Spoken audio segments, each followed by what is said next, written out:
का तथा प्रकृति का ऐसा सचित्र वर्णन किया है।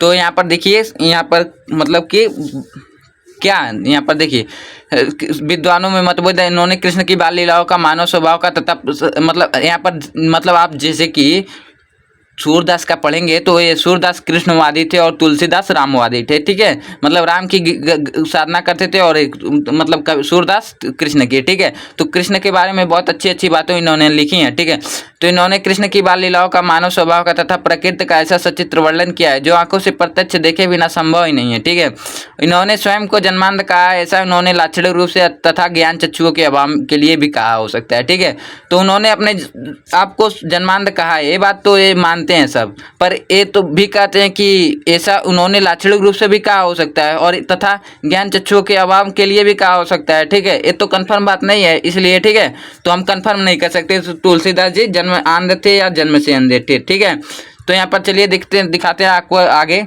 सूरदास जी की रुचि बचपन से ही भगवत भक्ति के गायन में थी। इनसे भक्ति का एक पद सुनकर पुष्टि मार्ग के संस्थापक महाप्रभु वल्लभाचार्य ने इन्हें अपना शिष्य बना लिया। ठीक है, तो सूरदास जी की बचपन से ही रुचि किस में थी, तो भगवत भक्ति के गायन में थी। ठीक है, ऑब्जेक्टिव टर्म में भी पूछा जा सकता है या पूछा गया होगा। ठीक है, इनसे भक्ति का एक पद सुनकर पुष्टि मार्ग के संस्थापक, तो पुष्टि मार्ग के संस्थापक कौन थे, तो महाप्रभु वल्लभाचार्य थे। इन्हें अपने शिष्य बना लिया और श्रीनाथ जी के मंदिर में कीर्तन करने का भार सौंप दिया। ठीक है, श्री वल्लभाचार्य के पुत्र विट्ठल लाल ने, तो श्री वल्लभाचार्य के पुत्र कौन था, विट्ठल लाल थे। ठीक है, तो ये मतलब ध्यान रखिएगा। ठीक है, और किसने कराया था, अष्टछाप नाम से 8 कृष्ण भक्त कवियों का संगठन बनाया था। ठीक है, तो किसने बनाया था, तो विट्ठल लाल ने बनाया था। ठीक है, मतलब वल्लभाचार्य ने नहीं, वल्लभाचार्य के पुत्र विट्ठल लाल ने बनाया था। ठीक है, तो ये ध्यान रखिएगा क्योंकि ऑब्जेक्टिव टाइप में भी पूछा जा सकता है।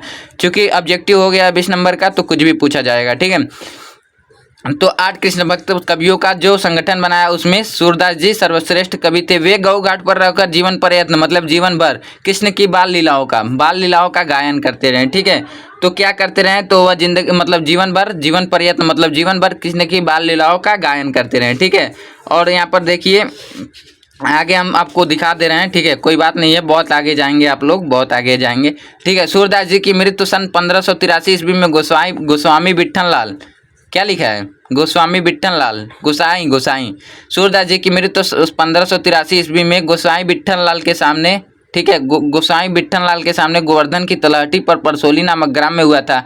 और यहाँ पर देखिए कि जैसे कि मरने के वक्त भी वह मतलब कि खंजन नयन रूप रसमाते, ठीक है, पद का गान करते हुए उन्होंने अपने भौतिक शरीर को त्याग दिया। मतलब एक तरफ मर रहे थे और उनका अंतिम वाणी खंजन नयन रूप रसमाते था। ठीक है, तो मतलब कि जैसा कि मतलब टॉपिस्ट जैसे कि जीवन परिचय लिखने के लिए आप शॉर्ट में भी लिख सकते हैं जीवन परिचय, मतलब शॉर्ट में भी जीवन परिचय लिख सकते हैं और लॉन्ग में भी, जिस तरह आपको मन करेगा तिस तरह लिखिएगा। ठीक है, कोई बात नहीं है। ठीक है, शॉर्ट में लिख देंगे तो भी ठीक है, लॉन्ग में लिखेंगे तो भी ठीक है। ठीक है, तो यहाँ पर देखिए रचनाएं भी है, तो रचनाएं बहुत कम है, रचनाएं सूरसागर, सुरसरावली तथा साहित्य लहरी है। ठीक है, तो कोई बात नहीं, जैसा कि मतलब हमारे वीडियो मतलब कि बढ़िया से लिखेंगे तो भी राइटिंग पहले सुधार लीजिएगा, तब बोर्ड एग्जाम में फुल मार्क्स मिलेगा। ठीक है, ठीक है, तो चलिए मिलते हैं नेक्स्ट टॉपिक के साथ नेक्स्ट वीडियो में। तब तक के लिए जय हिंद, जय भारत, वंदे मातरम।